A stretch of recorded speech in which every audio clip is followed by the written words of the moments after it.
this is a very special thing for you. Many horror stories out there too of people like losing their ring, and her ring flew off into the ocean and it was just gone. This is The Guide Gals, a modern wedding-focused podcast by the experts at Here Comes the Guide. I'm Chelsea, a designer and inspired creative who's probably racked up over 3,000 hours on Pinterest, and the friend who's going to shoot it to you straight. And I'm Caroline, the social media manager who's obsessed with dogs as ring bearers and will inevitably cry over your wedding video. We've seen it from all sides. We've been brides, planners, bridesmaids, and have worked with standout brands throughout the industry. Think of us as an extension of your wedding party and hang out with us as we share the ins, outs, ups, and downs of the road to I Do.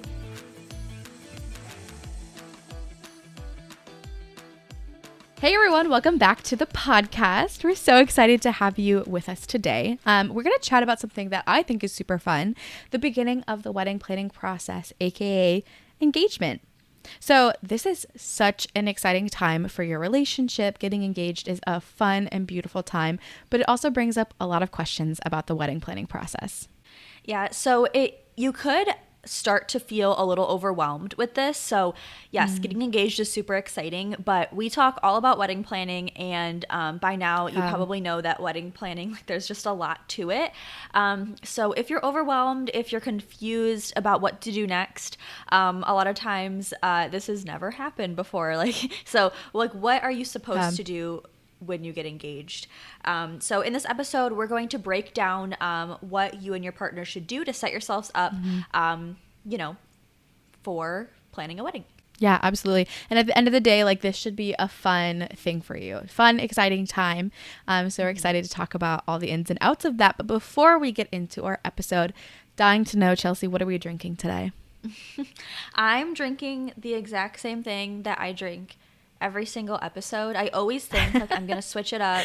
I'm going to make something from home, and then I never do. So if you have watched our previous episodes, she's here again. It's just the vanilla sweet cream cold brew from Starbucks. On the days that we do this, we typically film in the morning. So it's like my special treat on days where we're doing this. I don't know. It might stick around. Probably will. Probably. I was thinking about ordering something today or going out and getting it, but I just my thing is I just get too lazy. I know for some people they're like, I'm feeling kind of lazy today. I'm going to go get coffee. For me, it's I'm going to make it, which I don't understand. But that's really true. I got this delivered, which is silly and expensive, but I did do that. Oh, good. Treat yourself. But no, going out and getting it is hard. The line at the drive-thru, it takes sometimes it's a half-hour ordeal, which is that's the thing I can't get over. Yeah. Mine is, I have a fun mug today. I got this at a local little fair kind of thing. Very small town summer vibes was this little shop there. And I think it's so cute. And I also have a cold brew, but I'm doing caramel. I usually do coconut in the summer, so surprised I didn't do that. Yeah, so love having our little beveraginos. Okay, so you just got engaged. The first thing that we recommend kind of thinking about is who you're going to share the news with right away. So when a really big life event happens, there's certain people that are close to you that you're probably going to want to tell before others. This is probably going to be parents, siblings, really close friends. Your parents might already know that you got engaged too, and they might be waiting around, to hear it from you, hear how it went, know what you said to the question. You'll definitely want to decide who you want to tell, and certain people are going to want to hear it from you, and not other places. Right, exactly. You don't want to find out about your sibling's engagement through social media, or your parents would probably love to hear it from you personally. However you decide to tell people, that's totally up to you, but just having an idea of who you want to tell and how is really, really great. It makes it easier for you and to make sure that everyone feels like they got to be included on that. And these people probably will come to mind right away. Maybe it's mom, dad, grandma, and best friend. Maybe it's a short list. It doesn't have to be anything crazy. For sure. And like if you don't want to tell anyone like super right away and you want to keep it between you and your partner for a little bit, then that's Yeah. okay too. But just like keep in mind what you want to do, who you want to tell. Did you tell anyone like right away about your Yeah. engagement? Yeah. Kind of the breakdown for me was that my parents already knew, and my closest friends already knew because they were waiting for us afterwards. So that Which made is it a so little bit special. easier. Yeah. Like just to tell everyone and then also be able to immediately celebrate. But I kind of had this list, like you're saying, like I already kind of had it in the back of my head where I had a list of people who I was going to FaceTime. And then I had a list of people who I was going to send like a special picture to that like in specific, like specifically for me, I was like, I'm gonna send them this picture because I'm not gonna post it, so they'll feel like they got an insider look. Because there were a lot of people who couldn't be there who I wanted to feel like got to be a part of that. So, yeah, just having that list made it super simple, and then I was able to just send it off, tell everybody, enjoy it, and then post about it on social media later. The next thing that you're really gonna want to do right after getting engaged is setting up engagement ring insurance and getting your ring sized. So, I want to talk a little bit about the insurance end of things because I hadn't thought about it a lot when I got engaged. I didn't love thinking about insurance, period. That's not like a super fun thing, but it is very necessary because your engagement ring is very special. So, there can be a lot of factors that go into this. It can feel maybe overwhelming, but this is a very special thing for you. So there are lots of options for ring insurance, and it covers things like damages, theft, and even loss. Our rule of thumb is that if you would feel upset if something happened to your ring, then it's valuable enough to insure. So some of the Yeah. things that can kind of go into that process of figuring out how much you need to pay or what insurance would look like is the cost of your ring. Sometimes the area you live in can affect it. There's also different ways to obtain ring insurance. You can do that through a like jewelry specific insurance, or sometimes you can wrap that into other insurance policies. Also, your fiance may have already like obtain that once they got their ring because you can get insurance right after that purchase or with that purchase. So you may already be totally set up, which would be great. If not, you can absolutely do it at this point, and we would highly recommend. Yeah, there's so many horror stories out there too of people like losing their ring and like are getting stolen or just like something happening to it, like a stone falling out, Ugh. which is so sad. Obviously, rings are like expensive, and but even more than that, like the sentimental value that it has is just really like heartbreaking when something happens to it. Yeah. So getting it insured is definitely a good idea. And then aside from that, kind of along the same line is getting it sized properly. So if it is too big, the likelihood of it falling off and you losing it is greater.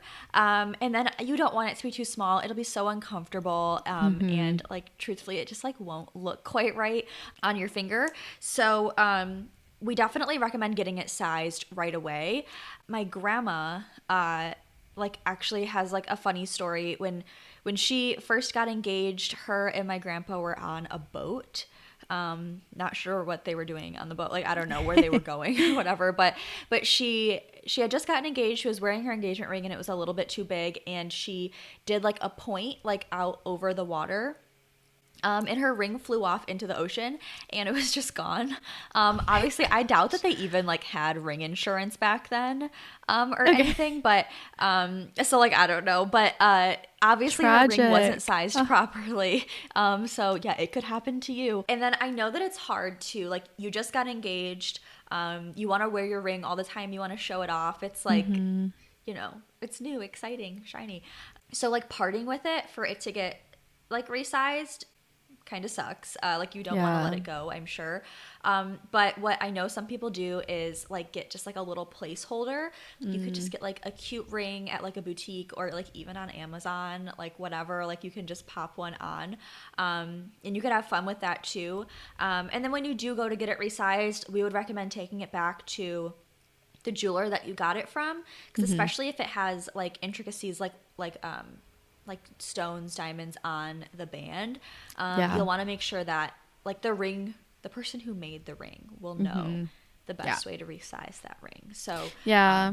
One of my friends is going through that right now. Exactly the same circumstance of like she has smaller diamonds on her band. 2 of them came out. She took it back. They're doing it for free, but she did have to give up her ring for a little while, and she was like, I'm sad about it. Yeah, it's like so probably fun to wear like as soon as you get it. So Yeah.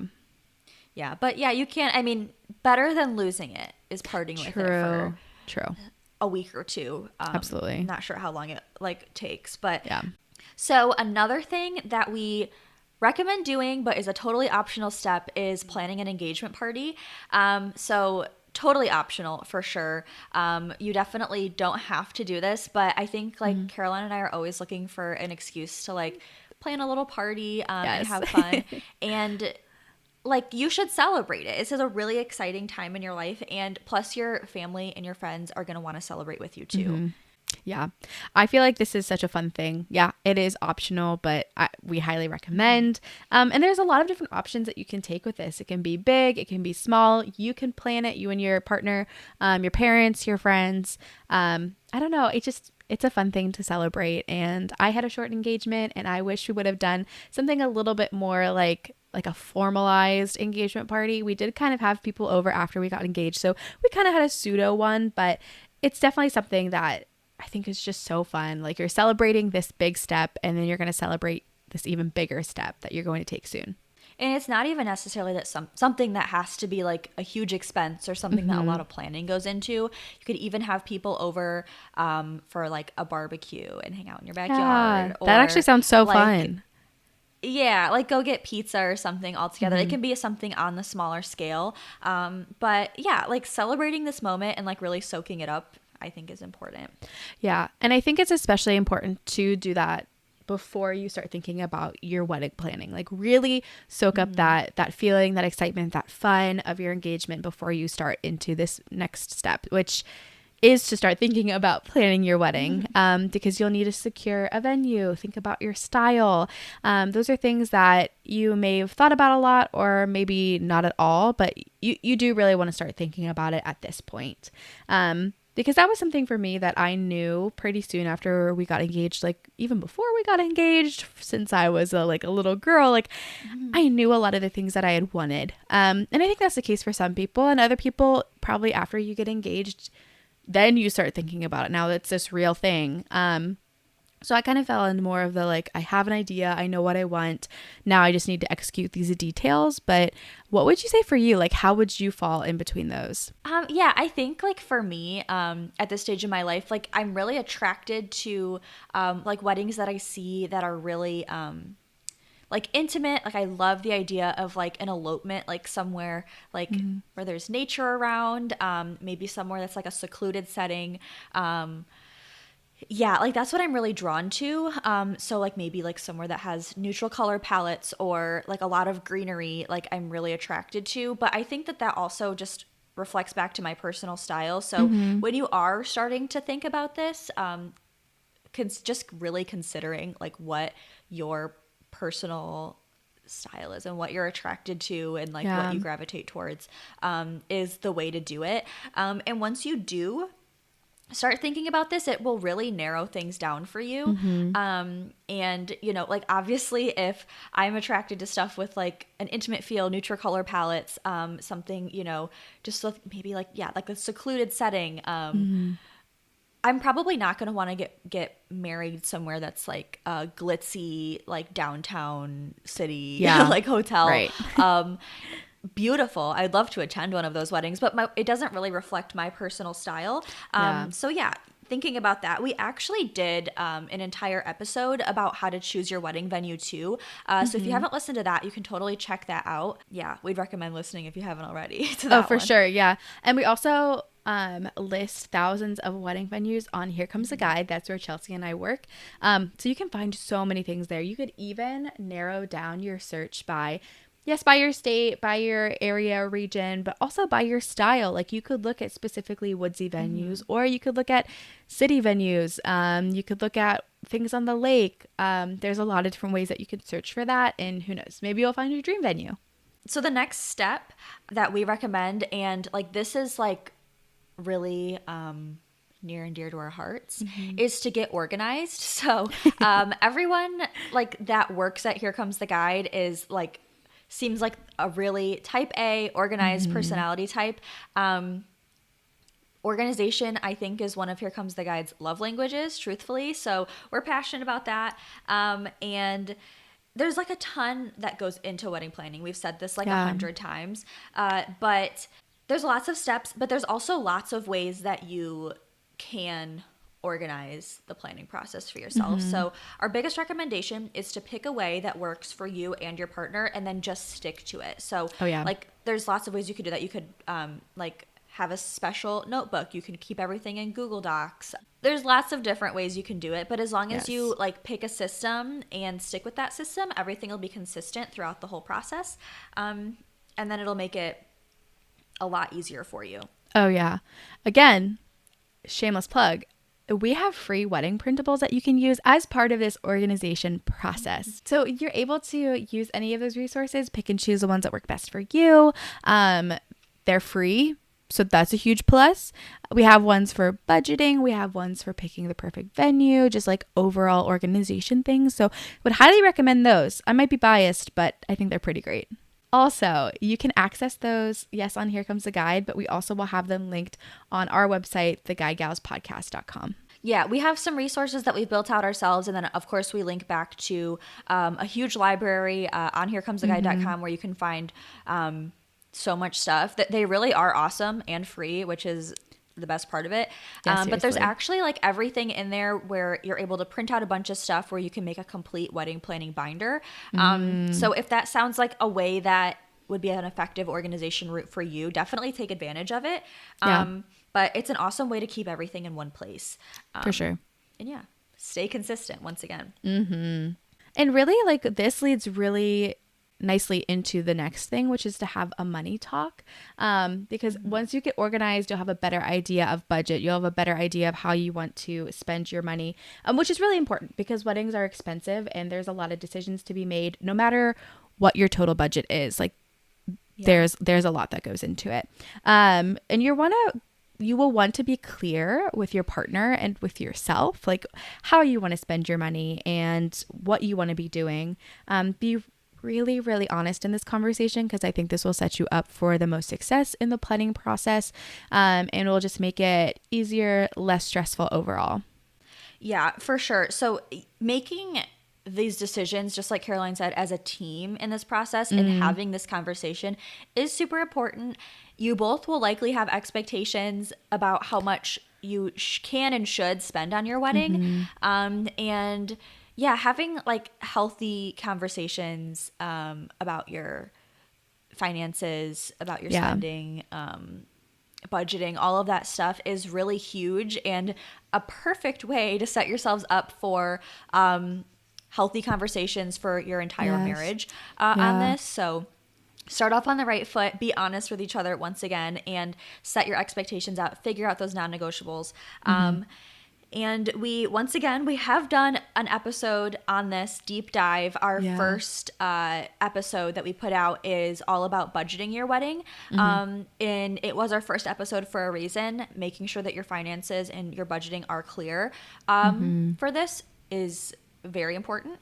So yeah, check that out. And remember, like, you guys are a team when it comes to this. I know money just is a sticky like subject to talk about, but have the talk early on, and set your expectations and ability out on the line.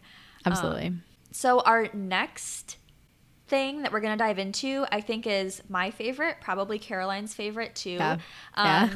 And that's going to be gathering inspiration for your wedding. So you just got engaged. You're probably super excited. Although we have been like drilling in, like, soak up the moment, be engaged, enjoy that, celebrate it.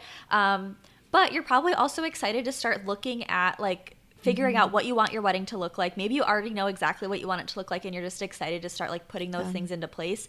But either way, you're going to want to start gathering inspiration, and there's tons of places you can do that. It can be as simple as like the next time you're at the grocery store, picking up one of those wedding magazines that they have. There's a lot of those, which are super fun. I love like having something to actually look through.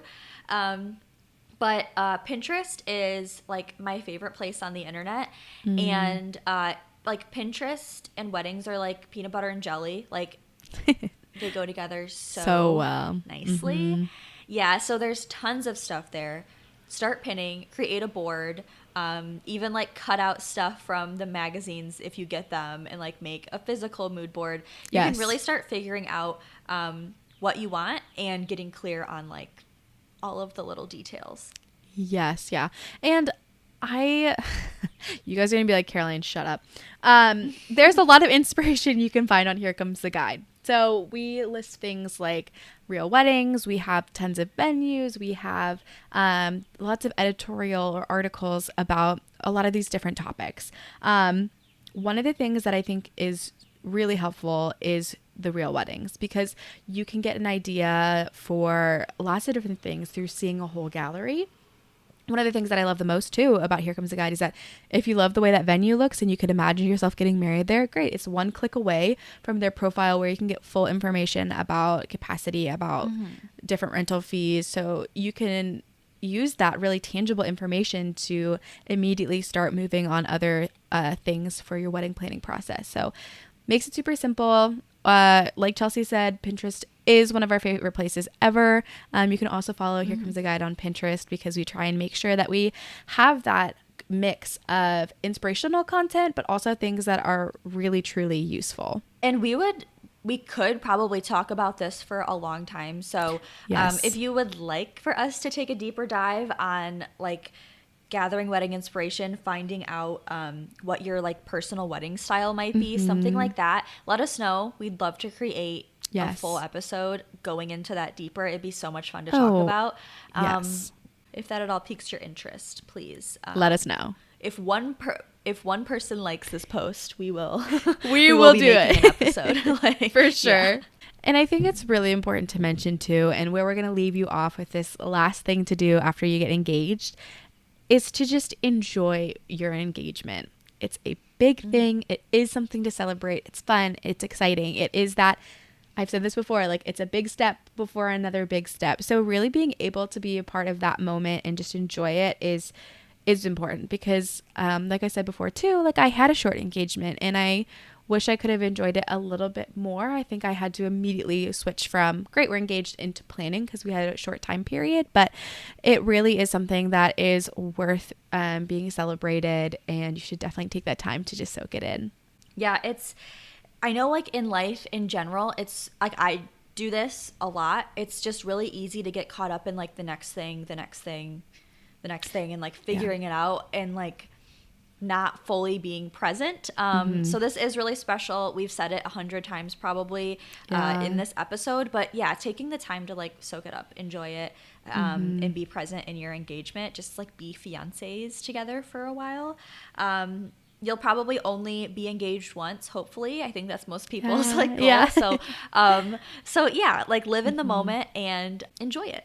Yeah. I have to guess that a lot of you who are listening to us probably fall into similar categories to Chelsea and I, of probably being pretty type A or very organized. And I think that is like the type of person who can sometimes start thinking about the next thing. So take it from us who we've experienced this in our lives.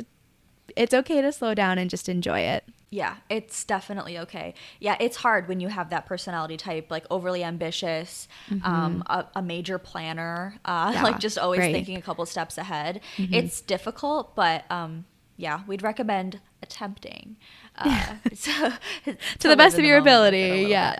Yeah. Like every topic I feel like we talk about, this is so fun for us. We love being able to chat with you guys about this process, because if you're listening to this too, like you're probably engaged. So this is something you'll be thinking about and working through. And we hope that this has been helpful in some way to all of you.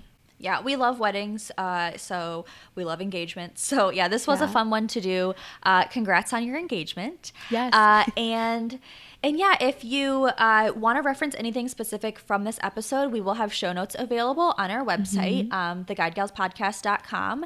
And we also want to open it up to like if you have any episode suggestions, if you have questions, or if you just want to like chat with us, drop us a line. Also on theguidegalspodcast.com, you can do that there.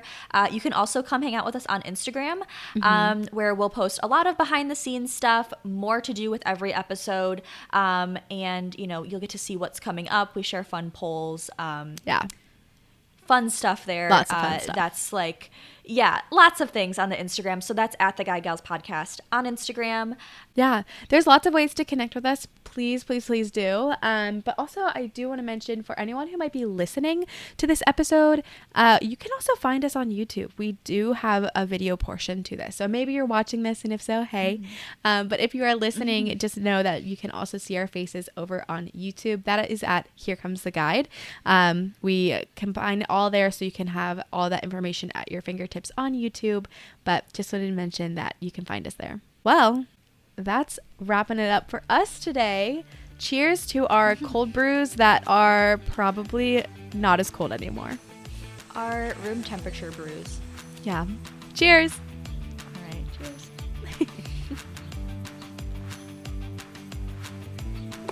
This is a ridiculous thing to drink from, though. Like, I feel like I have to use two hands. It's like goofy. I like it.